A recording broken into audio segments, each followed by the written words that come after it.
Thank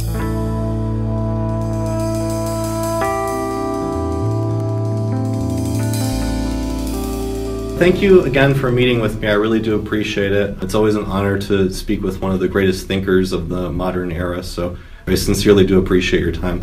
Thank you very much. It's likely that the key story that will define the Trump presidency is the so-called RussiaGate accusations. I know that you previously stated that these claims were something of a joke and that Trump himself is largely a distraction.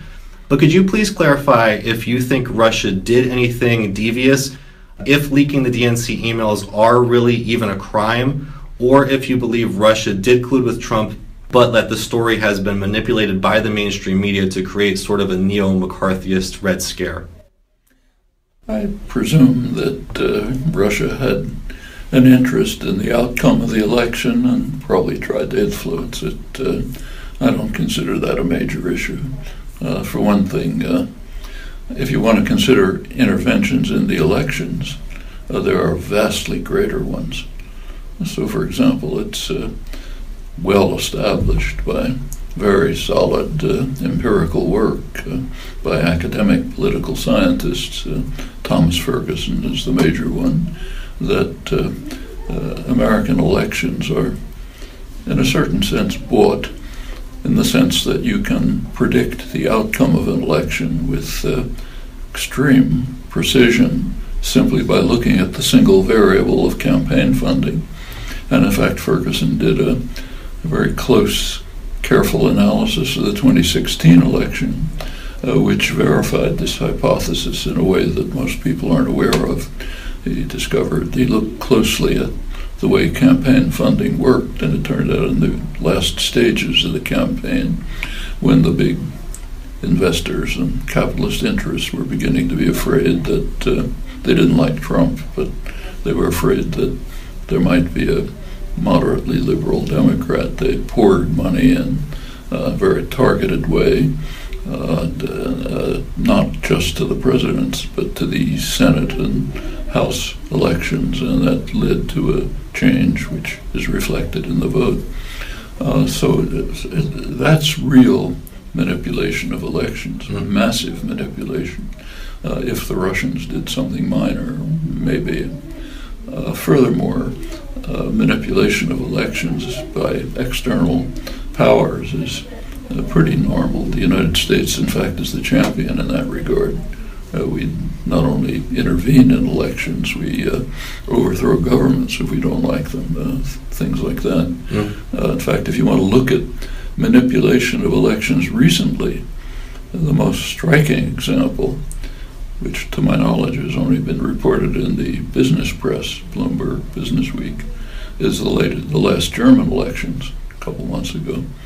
There was a very surprise, everyone was surprised by the rise in votes gained by the more or less neo-fascist party, Alternative for Deutschland.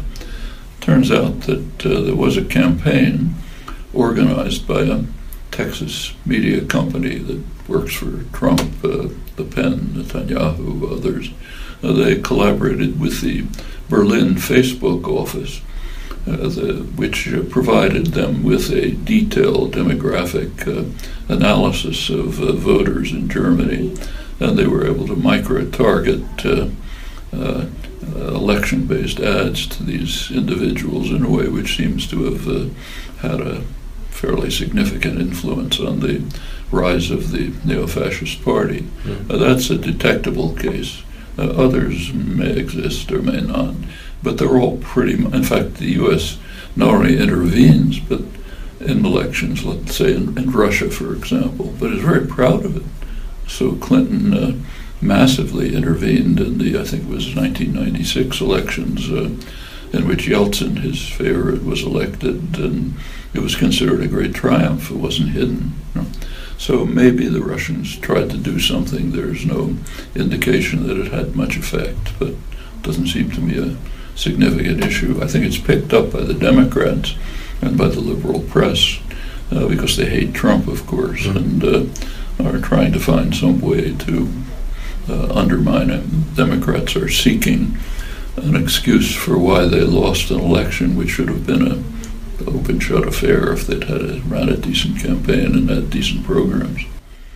Well, what's interesting is if you actually look back to the 2012 election, President Obama was very critical of Mitt Romney's position on Russia and was saying that it was a Cold War era position, and it was very critical. I believe he even said at one point the 1980s called.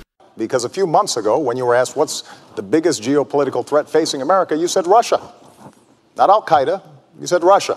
In the 1980s are now calling to ask for their foreign policy back because the Cold War has been over for 20 years. But, Governor, when it comes to our foreign policy, you seem to want to import the foreign policies of the 1980s.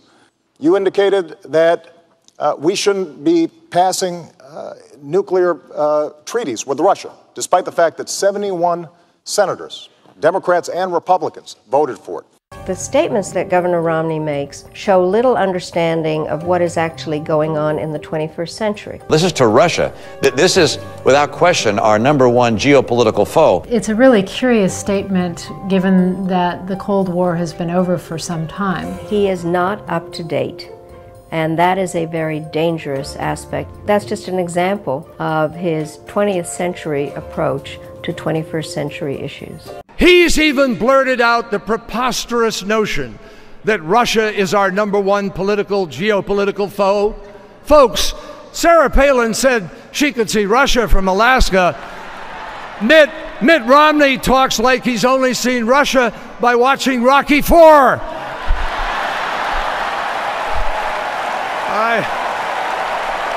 I tell you. We have a lot of problems that are not leftovers from the past, but are of the moment. We've just been talking about one, namely Iran. And in many of the areas where we are working to solve problems, Russia has been an ally.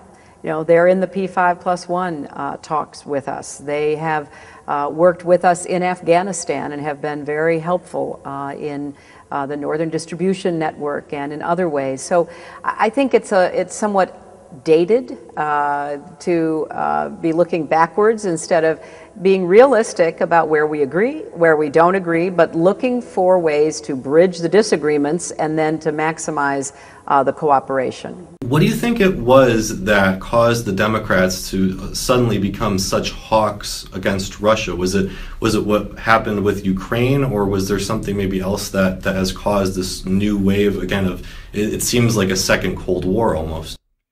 Well, the roots are pretty deep. It's you have to look back to the collapse of the Soviet system if we want to understand what's happening. In around 1990, the Berlin Wall fell, the Soviet Union collapsed. The question is what's going to happen next? And there were two quite different visions. Mikhail Gorbachev, speaking for the former Soviet Union, advanced the idea of what he called a common European home. There should be a single, broader European home, including Western Europe, including Russia, eliminate all military alliances, have a common security system, and work towards a common integrated future. The U.S. wasn't having any of that. George Bush, the first, and his Secretary of State, James Baker, had their proposal. What they wanted and what Gorbachev agreed to was a unified Germany that would become part of NATO. And for Gorbachev to agree with that is a pretty substantial concession. After all, Russia had practically been destroyed twice in the century by Germany alone. Germany as part of a hostile military alliance is a little bit frightening from a Russian point of view, but he agreed. And there was a quid pro quo. The quid pro quo was that NATO would not move, the phrase was, 1 inch to the east. By that they meant East Berlin, East Germany. Nobody was talking about anything beyond. That was never in writing, and it was a gentleman's agreement. And when the U.S. very quickly moved NATO into East Germany, they argued, Bush and Baker argued, that there was only a verbal discussion, never an official commitment. We can debate that. But what next happened under Clinton is that NATO expanded all the way to the Russian border. From the Russian point of view, which we should try to understand, that's the traditional invasion route through which Russia has been repeatedly invaded and virtually destroyed. Now all part of a hostile military alliance. The U.S. went on, including under Obama, to place George Bush II had withdrawn from the anti-ballistic ABM treaty, ballistic missile treaty. It's well understood that missile defense, what's called missile defense, is in effect a first strike weapon. And nobody believes that any conceivable missile defense would ever stop a first strike. Conceivably, it might stop a retaliatory strike, which makes it, in effect, a first strike weapon. And these are being placed right near the Russian border. They also have, the claim is their defense against Iran, but it's not even laughable. Right. It was pointed out right at the time, the beginning of the expansion by George Kennan and other statesmen, that expanding to the Russian border was an error of a tragic error of historical significance. It virtually guaranteed tension and conflict at the border, which is extremely dangerous. And of course that's taken place. Mm-hmm. Meanwhile, the Russian economy was subjected to a rapid marketization, shock therapy it was called, which devastated the economy in the 90s. The economy just almost total collapsed. Millions of people died. It was a monstrosity from the point of view of the Russian population. And there was a reaction. Putin came in and restored a kind of nationalist effort to restore Russia's place in the world, its power, and rebuild its economy, and so on. All of this led to an inevitable conflict. The Obama administration at first tried to, what they called, reset relations with Russia to be more amicable, but that broke down under disagreements over a series of issues. Ukraine, which you mentioned, was one. There were others, and policy reversed. Clinton herself was pretty much of a hawk on Russia, but now the situation's mixed. There's interactions on Syria, there's threatening conflicts, and there is what's often called a new Cold War.